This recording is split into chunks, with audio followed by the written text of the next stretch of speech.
चलिए, आज हमारा चैप्टर है 3.1, मतलब linear equations in two variable. सबसे पहले हम लीनियर इक्वेशन किसको कहते हैं वो समझ लेते हैं। लीनियर इक्वेशन का मतलब होता है कि जो इसमें जो वेरिएबल यूज होते हैं उसकी पावर, जो variable x variable, y variable, जो भी वेरिएबल यूज होते हैं उसकी जो एक्सपोनेंट होती है वो हमेशा वन रहेगी। इसी को हम लीनियर कहेंगे। मतलब यहाँ पर मैं linear equations in two variables, तो मैं यहाँ पर एक इक्वेशन लिखता हूँ a x plus b y plus c is equal to zero. तो यहाँ पर जो ये x है, ये y है, इसको हम कहेंगे वेरिएबल्स, जो हमेशा बदलते रहेंगी। यानी कि वेरिएबल्स की वैल्यूज जो होती है वो हमेशा बदलती रहेगी, इसीलिए इसको कहते हैं वेरिएबल्स। और इसके साथ जो ये x है, राइट, इसको हम वेरिएबल x का कोएफिशिएंट कहेंगे। इसको हम वेरिएबल x का कोएफिशिएंट कहेंगे। और b को हम वेरिएबल y का कोएफिशिएंट कहेंगे। इसको क्या कहेंगे? इसको भी हम कोएफिशिएंट कहेंगे, लेकिन ये y का कोएफिशिएंट है। और c को हम कहेंगे कांस्टेंट टर्म, यानी इसके साथ जो वेरिएबल है वो एक्सपोनेंट जीरो में है, इसीलिए यहाँ पर वेरिएबल है लेकिन इसका जो एक्सपोनेंट है वो 0 डिग्री में है, इसीलिए इसको हम कांस्टेंट टर्म कहते हैं। तो ये हुआ linear equations in two variables. मतलब यहाँ पर वेरिएबल्स दो दिए हैं, ए एक्स का कोएफिशिएंट है, बी वाई का कोएफिशिएंट है, और सी इसको हम कांस्टेंट टर्म कहते हैं। और इसीलिए इसको हम लीनियर क्यों कहते हैं? क्योंकि इसकी जो डिग्री है, यहाँ पर जो डिग्री है वो 1 है, इसीलिए इसको हम लीनियर कहते हैं। इसका जब भी हम ग्राफ ड्रॉ करेंगे तो ये जो ग्राफ है इसका, इसकी जो ये लाइन है, ये भी एक लाइन है। तो ये इसको हम कहेंगे a x plus b y plus c का ग्राफ करेंगे, यानी मतलब ये लाइन है। कौन है? लाइन। तो all lines are called linear equations in two variables, right. तो यहाँ पर हमारा जो चैप्टर का नाम है linear equations in two variables. Here two variables x and y, x is the a is the coefficient of x, b is the coefficient of y. So we can say that ax plus by plus c is equal, इसको हम कहेंगे linear equations in two variable. और इसका graph कैसा आएगा? Line आएगी, right. उम्मीद करता हूँ आपको ये linear equations in two variable जो चैप्टर का कंटेंट है, जो चैप्टर का टाइटल है, वो आपको समझ में आ गया होगा। अब इससे आगे हम डिटेल में और सीखेंगे। चलिए, यहाँ पर हमें 3.1 का एक प्रैक्टिकल सम है। Aftab tells his daughter 7 years ago I was 7 times as old as you were then. मतलब जब आफ्ताब की उम्र 7 गुना होगी, जब उसकी लड़की की उम्र जिस वक्त जो होगी उससे वो 7 गुना बड़ा होगा, राइट।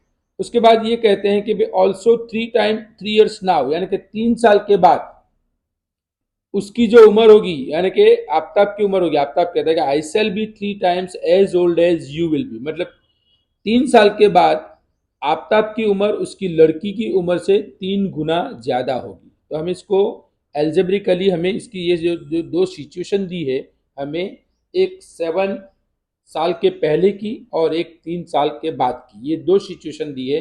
यानी यहाँ पे हमारे लीनियर इक्वेशंस बनेंगे इन टू वेरिएबल्स। तो सबसे पहले हम एक काम करते हैं, यहाँ पर let Aftab's age be x years, यानी आफ्ताब की जो उम्र है वो हमने एक्स ईयर्स सपोज कर ली। एंड आफ्ताब्स डॉटर्स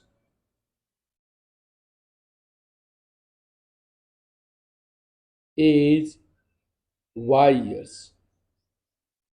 चलो, अब यहाँ पे पहला जो हमारी सिचुएशन है, 7 years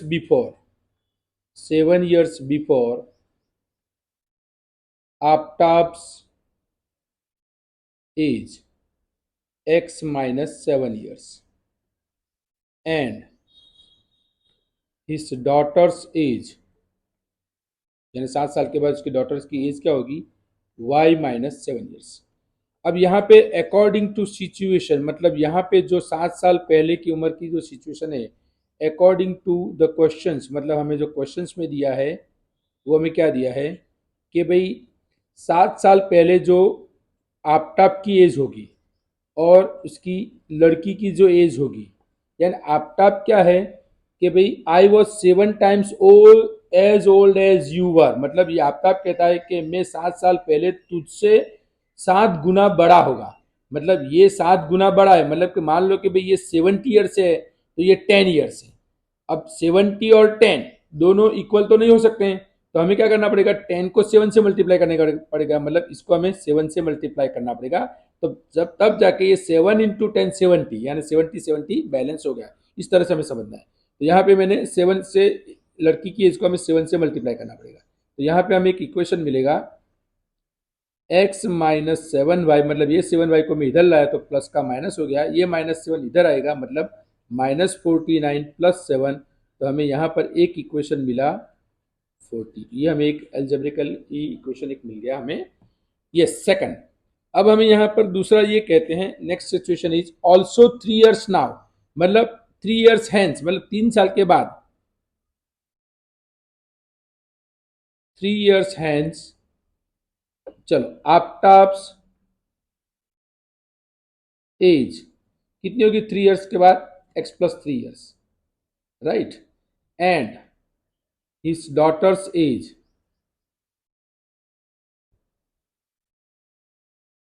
y + 3 years, right, y + 3 years. अब यहाँ पे ये कहते हैं आफ्ताब के भी 3 साल के बाद मैं आई सेल भी, मतलब आफ्ताब 3 साल उसकी लड़की से बड़ा होगा, 3 times age old as you will be, मतलब 3 साल में उससे बड़ा होगा 3 साल के बाद। तो अब यहाँ पे हमारा दूसरा इक्वेशन बनेगा, यहाँ पे दूसरा इक्वेशन हमारा ये बनेगा कि भाई according to situation, according to question, according to question,